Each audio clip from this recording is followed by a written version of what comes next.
आदिमं पृथ्वीनाथ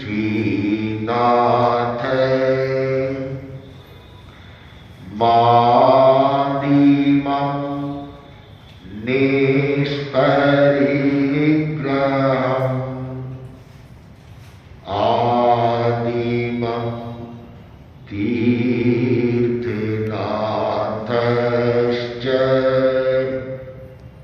ऋषभ स्वामिने नमः। ऋषभ स्वामिने नमः। युगादिदेव प्रभु ऋषभ के चरणों में भाव भरा वंदन। परम पूज्य युग प्रधान आचार्य श्री महाश्रवण जी के श्री चरणों में भाव भरा वंदन। समुपस्थित भक्तामर प्रवचन माला में सहभागी श्रावक श्राविकाएं,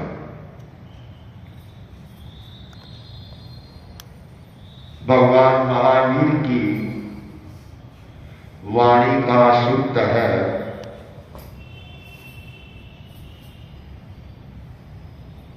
सर्वतो पवतस्य भयम्। प्राणी को भय रहता है।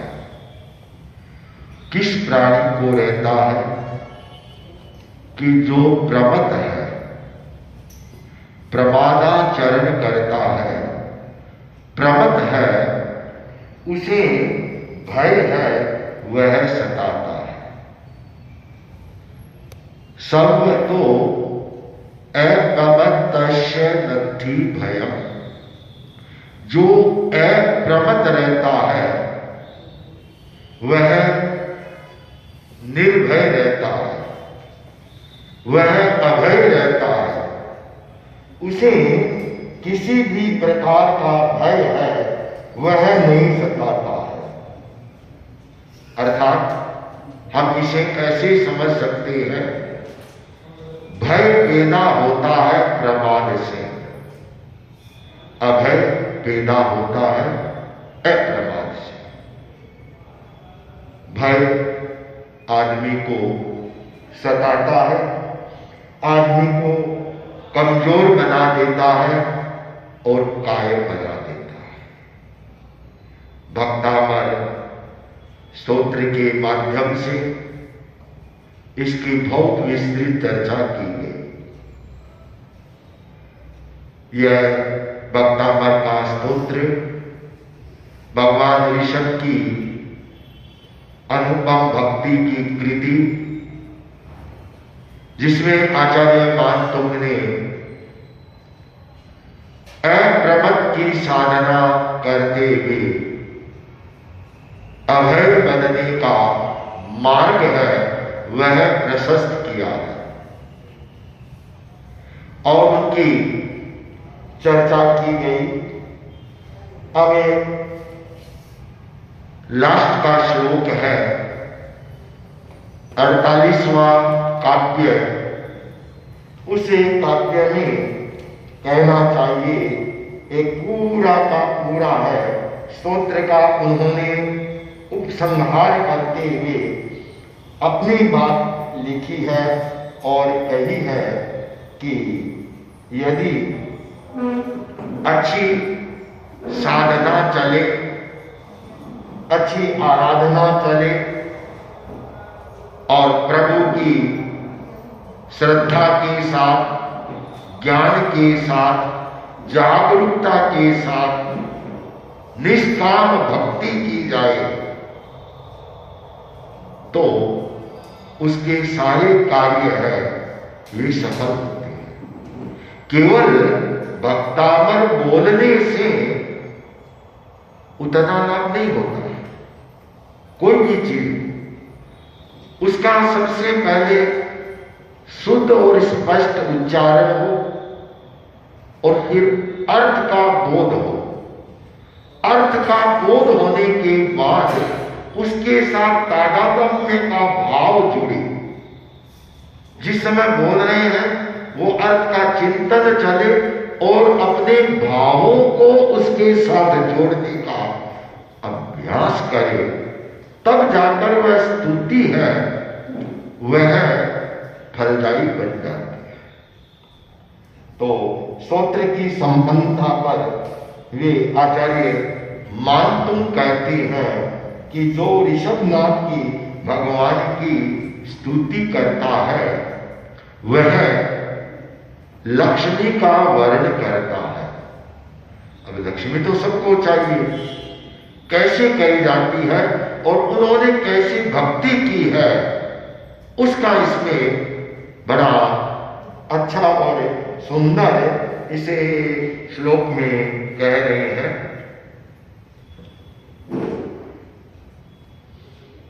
स्तोत्र सृजं तव जिनेन्द्र गुणैर्नि स्तोत्रं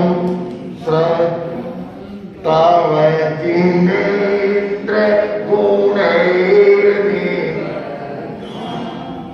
भक्त्या मया रुचिर्वर्ण विचित्र पुष्पाम् भक्त्या मया रुचिर्वर्ण विचित्र धत्ते जनो कंटकता मजस्रम् धत्ते जनो कंटकता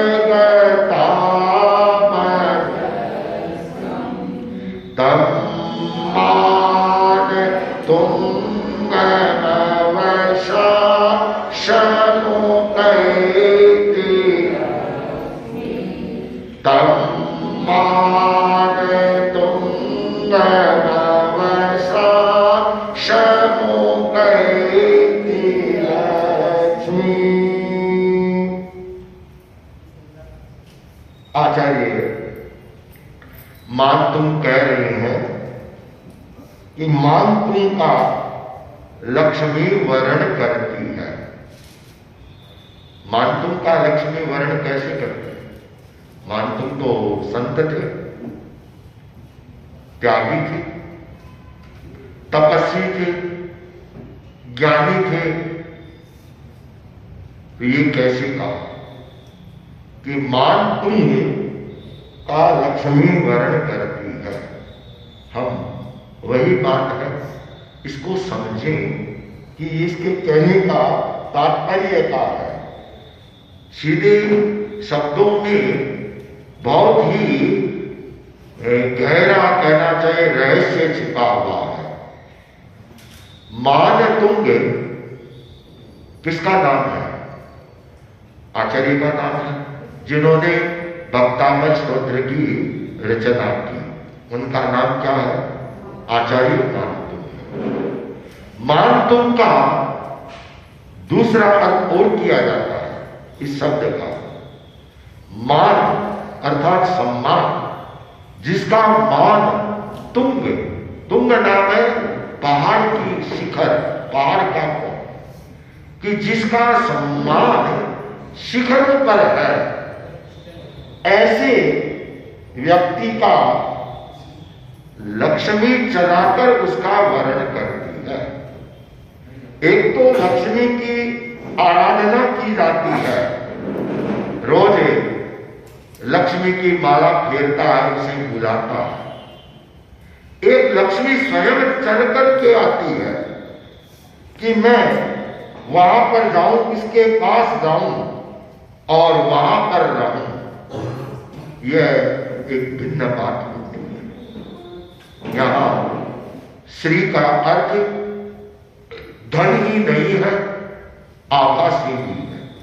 आभा जो संतों की, आचार्यों की या पंच परमेष्ठी की एक आभा होती है, पवित्र आभा, उसी का नाम भी श्री है।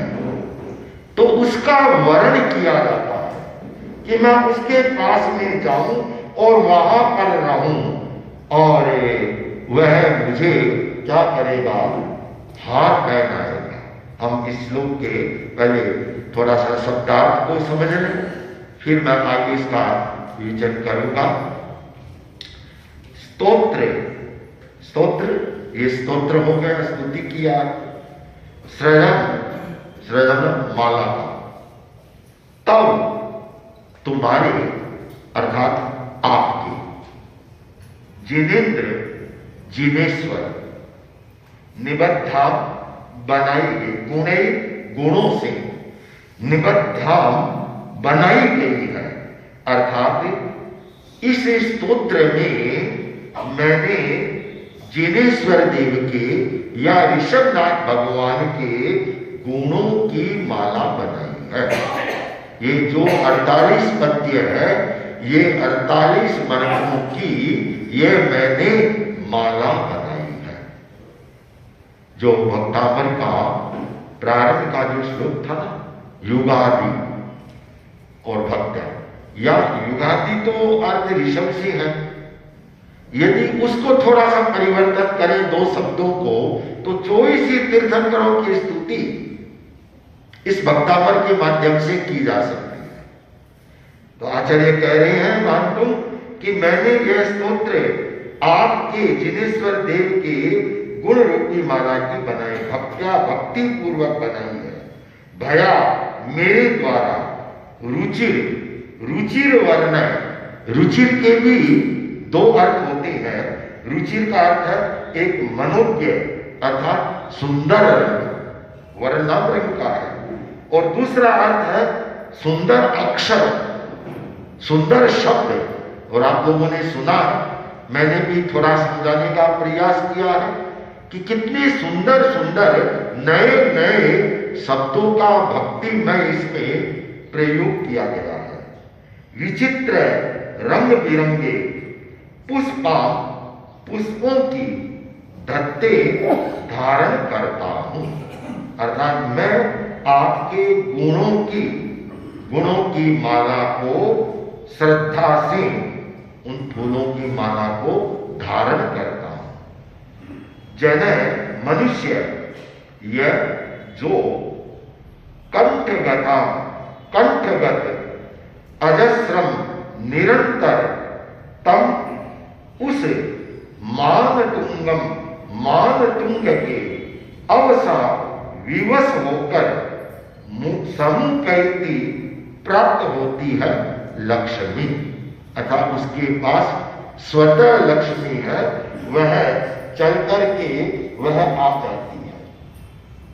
यह माला कैसे बनाई है, इसका उल्लेख आचार्य मानतुंग ने कहा है कि मैंने स्थापन की है। और माला में क्या होता है, धागा होता है। बिना धागा के माला नहीं पिरोई जाती, तो पिरोने के लिए धागा चाहिए। तो वीतरागता के गुणों का धागा है, इसे समझे। वीतरागता के गुणों का यह धागा है। गुण का अर्थ है विशेषता, गुण का अर्थ है धागा। डोरा भी है, धागा भी है, और गुण का अर्थ विशेषता भी है। उस गुण रूपी धागे से ये 48 फूलों की, पुष्पों की मैंने यह माला बनाई है। और जो इस माला को श्रद्धा से, भक्ति से इसको धारण करता है, तो उसके सारे कहना चाहिए तनाव दूर होते हैं और वीतरागता के भाव आते हैं। वह न किसी से राग करेगा, न किसी से द्वेष करेगा, न उसके मन में प्रियता का भाव रहेगा और न अप्रियता का वह भाव रहेगा। न उसे काल्पनिक भय सताएगा, न उसे वास्तविक भय है वह सताएगा, न उसे अनिद्रा की बीमारी होगी, न और कोई उसे परेशानी होगी कि मैंने यह एक माला पिरोई है। माला बहुत सी पिरोती है, माला का व्यवसाय करते हैं, माला कार होती है, वो मालाओं को पिरोती है, फिर उसे बाजार में ले जा करके उस माला को क्या करते हैं, बेच देते हैं।